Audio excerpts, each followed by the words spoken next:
Hi friends, thank you for tuning in to the Traditional Listening Library. Today's story is called The Berenstain Bears, Easter Sunday. It was a beautiful spring morning in Bear Country. The rising sun spread its golden light over the land. Robins were chirping in the trees. Bright spring flowers were in bloom. New green leaves were all abud. But it wasn't just any beautiful spring morning. It was Easter Sunday. Things were bustling in the Bear family's treehouse as they got ready for church. Everyone, Mama and Papa, all the way to Brother, Sister, and Honey, were dressed in their Easter best. Bright colors instead of their everyday clothes. "Why do we put on special clothes for Easter, Mama?" asked Sister as they admired themselves in the mirror. "Bright colors are for happy, joyous occasions," Mama explained. "And Easter Sunday is the most joyous occasion of all," added Papa. The Bears joined a parade of other brightly dressed families on their way to the chapel in the woods. They greeted friends as they filed in and found their places. Their neighbor, Ms. McGriz, played the organ. Rich, deep tones filled the church.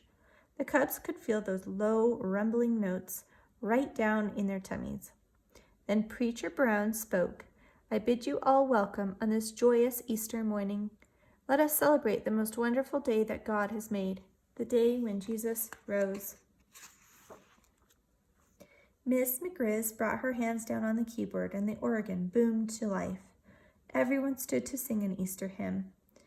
"Jesus Christ is risen today, Alleluia." Voices joined with the roar of the organ and rose to heaven in a great joyous noise. The cubs could feel it right down to their bones. At the hymn's close, Preacher Brown stood at the pulpit. "Easter is indeed a joyous occasion," he began. "Let us remember the glorious story of Easter, a story of new life for the whole world."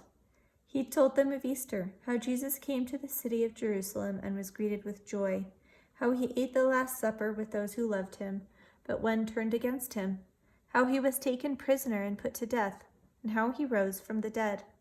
The cubs knew the story, but hearing it in church on Easter morning made it sound and seem deeper and closer. It stayed with them for the rest of the service and surely for the rest of the day. After church, there was an Easter treasure hunt for the cubs. Miss McGriz had hid little, brightly colored gift boxes all around the churchyard. Inside each was a figure of the story of Noah's Ark, a little Noah, a Mrs. Noah, their sons and wives, and dozens of animals. The cubs had fun finding all of them and putting them together in a big Noah's Ark scene. "This is even more fun than an Easter egg hunt," said Sister. "Yes," said Miss McGriz. "We thought using a Bible story would be more fitting here at church." That made Brother wonder. "Is there anything in the Bible about Easter eggs or the Easter bunny?" he asked. Preacher Brown answered, "No, Brother, not a thing." "Then, where did the idea of Easter eggs and the Easter bunny come from?" asked Sister. "For those who lived long ago," explained the preacher, "before Jesus came into the world, spring was a very special time of year. It was a time when new life started in the earth. Everyone noticed that the birds had laid their eggs in spring and baby birds hatched out. Bunnies had their babies, lots and lots of babies in springtime too."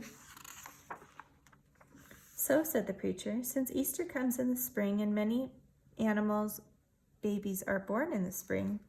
"Oh, I see, Brother. So they just sort of got mixed up together, is that right?" "Well, yes," said Preacher Brown. "They don't really have anything to do with each other. They just happen to come at the same time of year, and both have to do with new life." But Sister was worried. "Does that mean that we shouldn't have Easter eggs, chocolate bunnies, and candy on Easter?" "Well," said the preacher, "some good people do believe that, but others think that as long as you remember that Easter eggs and bunnies and candy don't really have anything to do with Jesus and Easter, it's okay." "Oh, good," said Sister. She liked Easter candy, especially jelly beans. The Bear family said goodbye to Preacher Brown, Miss McGriz, and the rest of the friends at the chapel in the woods and walked home through the beautiful countryside.